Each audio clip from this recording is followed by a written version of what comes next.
Hi everyone, Canoopsy here, and I've been using the Galaxy S10 Plus for the last 3 weeks, and I gotta say, Samsung nailed it.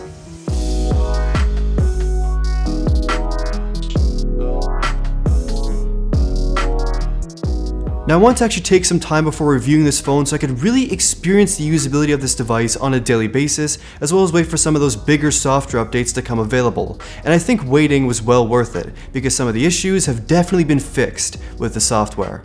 But first, let's talk about the design. The word that comes to mind when I think about this phone is refined. It still looks like a Samsung phone 100%, but it feels amazing and every single edge of it is perfected. The prismatic back changes color in the light, and while I do actually prefer the prism white version I checked out originally, the black one does also look awesome. It changes from like a black to a light gray to a darker gray. It's kind of amazing. And unlike previous glass-backed Samsung phones, this one's actually been holding up pretty well. There's really no scratches or damage in the back of this device. It's either Gorilla Glass 6 or some sort of new coating, but for scratches, it's super durable. That being said though, don't drop this phone as it will definitely crack. It is still glass after all. And also those edges, you definitely have to be careful there. It does look like stainless steel, but it's actually a glossy coated aluminum, and it may chip over time like it has on my unit and starts to look bad pretty quick. The phone also of course has a headphone jack, stereo speakers, water resistance, micro SD card slot, all those amazing things you expect on a Samsung phone. It's loaded with hardware features. But the biggest hardware design feature has to be up front, with that huge 6.5-inch screen dominating the entire face of the phone, and that display is beautiful. It's a resolution of 3040 by 1440 if you turn it up all the way to the highest resolution in settings. It's crisp, it's vibrant, but actually has more accurate colors than previous Samsung phones, which would be super oversaturated, super unnatural. This one is a lot more natural. The curved edges on this phone do bother me a lot more on the Galaxy S10 than they have in previous years on devices, mainly because there's really no bottom bezel at all on this phone. There is a tiny chin, but I often accidentally end up tapping the screen with my palm, and it can actually be pretty annoying with these accidental presses. But it is something you will get used to over time as you learn to sort of avoid touching it with your palm. Now besides the curved glass, there's two other very unique parts at the front of this phone. The first thing is that hole punch in the display. And to be honest with you, it's not that bad. It took me like a day to completely forget that it's even there. I don't even see it anymore unless I specifically look at it. When watching videos, it fades away. When playing games, it just fades away. You basically don't even see it after a very short period of time. There's also these really dope wallpapers for the Galaxy S10 and S10 Plus, mostly for the S10, but you can kind of hide that hole punch and even make it part of your wallpaper, which is kind of really cool. Now, the under-display ultrasonic fingerprint scanner has caused quite a bit of controversy for its usability and functionality, but to be honest with you, it's working pretty well for me after the latest software updates. So definitely update your phone if you haven't already, take off that terrible plastic screen protector, as well as make sure you scan your fingers in properly and don't press too hard. If you're pressing too hard on the screen, it takes longer to scan in and often won't even scan you in at all. So the design of this phone is definitely on point. All of those functional features, as well as just the beautiful look of this phone, Samsung really nailed it. Now let's jump to the back of the phone and talk about those new cameras. So as you've definitely heard by now, the Galaxy S10 and S10 Plus have 3 cameras on the back. There's a 12 megapixel standard camera, 12 megapixel telephoto camera for lossless zoom pictures, and a 16 megapixel ultra-wide camera. At the front, it's a 10 megapixel selfie camera and an 8 megapixel depth sensing camera. That doesn't really do too much of anything from my experience. Like the Galaxy S10 and S10 Plus take the exact same type of pictures with the selfie camera, but here you got that kind of double hole punch for some reason. I don't know why. But selfies though are much improved compared to previous Samsung phones. Like, I've taken some really good selfies on this device. They do sometimes look kind of weird and overexposed and over-sharpened, but compared to previous years, they do look pretty solid. You can also do some portrait mode, kind of blurred background shots with the front-facing camera as well, and you get these weird-looking depth effects with zoom and spin and stuff. It just kind of looks like the Mr. Krabs meme for your selfies, which is totally fine, but I'm not going to use that. This is also one of the first phones that shoots 4K video with the selfie camera as well, and I think that's pretty cool. Okay, so those rear cameras. The main camera takes excellent looking shots. They are crisp and colorful, and they do look a bit warmer than I'm mostly used to, but I really do like the results.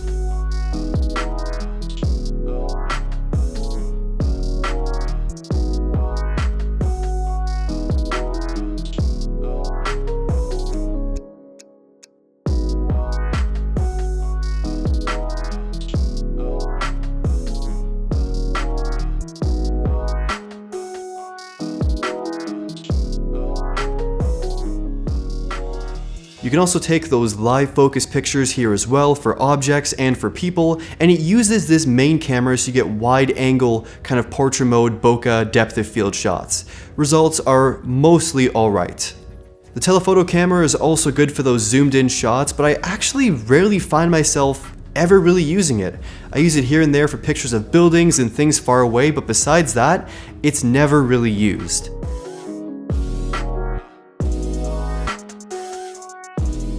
The real fun here though is that new ultra-wide camera, and like 50% of the shots that I've taken on this phone have been with that wide angle camera. Just because the results just look so cool every single time. There's minimal distortion in all the corners and shots just almost always look great. They don't look awful like the first generation of LG's ultra-wide cameras, which were just terrible. They were all blurry and dark and looked terrible compared to the main camera, but here, this camera versus the main camera, shots look almost consistently the same in terms of quality. Basically, I just really like the ultra-wide camera on this device. And video recording, just like pictures, also looks amazing here as well. It shoots in 4K up to 60 frames per second and results just look excellent. You get excellent dynamic range in the sky, you have much more natural stabilization, colors look good, contrast is good. Videos just look great, and you can also switch between all the different cameras here too, so you can get some ultra-wide video, some telephoto video, some standard video. This is a great phone to shoot videos on.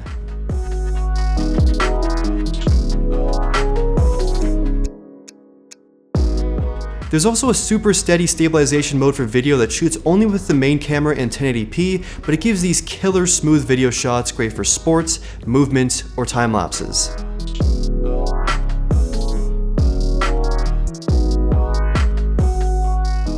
So the camera setup on this phone is just tons of fun. The most fun I've ever had shooting with a Samsung phone out of all the Samsung phones I've ever used. All those cameras, all those features, the quality, it's great. Now for performance, you're also going to be really happy with this phone as well. You're getting the Snapdragon 855 and up to 12 gigabytes of RAM. And while they only have the 8 gigabytes of RAM version here, it still does perform extremely well. 8 gigabytes of RAM is plenty for Android. There's really no drops in frame rate or lag. You can basically throw anything at this phone from multitasking to intensive gaming and even just regular day-to-day usage. You're always going to be impressed with the speed of this device. To make it feel even faster, turn down those animation times in developer settings and it's going to feel even more blazing fast. Samsung's One UI also plays a massive role in the positive experience with this phone. Now, I talked more in depth about it in my Galaxy Note 9 review for 2019, but it feels like a solid refinement of the user interface and also has a good feature set. There's a new dark mode, things are much easier to reach on this bigger device, and you can actually remap that Bixby button to whatever the hell you want, except for Google Assistant, which is fine, I guess. I have it set to the camera, and being able to actually use that button for whatever you want mostly is definitely a positive thing. So thank you, Samsung. To be honest though, as good as One UI is, I did eventually switch to Nova Launcher for my main launcher setup after a few days, but compared to previous versions of Samsung software, One UI is definitely killer. Okay, so finally, battery life. You're getting 4100 mAh of capacity, and for me, it easily lasts a full guaranteed day of usage every single day, as well as usually gives me enough battery to make it to the next day around lunchtime or the early afternoon before I actually stop and charge it. And of course, you can actually charge the phone with USB-C or wireless charging as well. Now, reverse wireless charging does definitely sound like a party trick or something that's not very useful, but if you actually do have a chance to use it on a daily basis, it's definitely not a gimmick. For accessories, it's extremely useful, so for like your Galaxy Watch or your Galaxy Buds, you're going to a hotel, you're staying overnight somewhere else, you don't have to bring around a separate charger, just place them on the back of your phone, charge them up, top them up, and it's that simple. For charging up other phones, it's definitely a whole lot less practical, but there are definitely some use cases where it does make sense. Here's an example.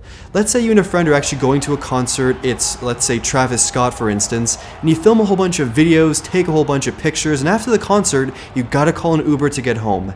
And your phone's at 4%. The Uber is stuck in traffic, your phone's dying, it's at 2% now. Are you ever gonna get home? You have no idea whatsoever, and your friend's like, here, charge up your phone using my phone, put them in your pocket, hold them together, and basically at that point, your battery anxieties are solved. Now, this sounds like a very specific example for sure, and that's because it's actually a true story. This happened to me personally, and for emergency situations like this, the reverse charging feature does definitely come in handy as well. So it's no gimmick for sure. So that's basically it for the Galaxy S10 Plus, but I want you to think about something real quick. Think about the rest of the year of 2019 flagship smartphones that we know are definitely coming out. We got the Huawei P30, OnePlus 7 and 7T, Pixel 4, iPhone 11 or whatever it's going to be called, and the Galaxy Note 10. And think, are those devices going to offer you anything more in the future than the Galaxy S10 and S10 Plus can offer you today? Well, I'm sure they will in terms of features and new things, but is it really worth waiting for those phones when the Galaxy S10 Plus is this close to perfection? You're getting the best smartphone display ever made put into one of the most beautiful designs we've ever seen, with a whole bunch of amazing hardware features, triple camera setup, excellent software features, and also much improved software with killer performance. It is definitely expensive though at $1,000 US, but there are ways to get it for cheaper. You can sell your current phone and buy this one. There are a whole bunch of carrier programs, there are trade-in programs, there are ways to get it for less than the initial upfront price tag. After using this phone for 3 weeks, I can definitely recommend it to you as your next device for sure. Samsung killed it here, and as Marquez said it best, the bar is set for the rest of the year. Now, I want to hear your thoughts in the comments down below. What do you think about the Galaxy S10 and S10 Plus? Do you plan to buy one? What do you like about it? What do you hate about it? Tell me in the comments, and thank you for watching.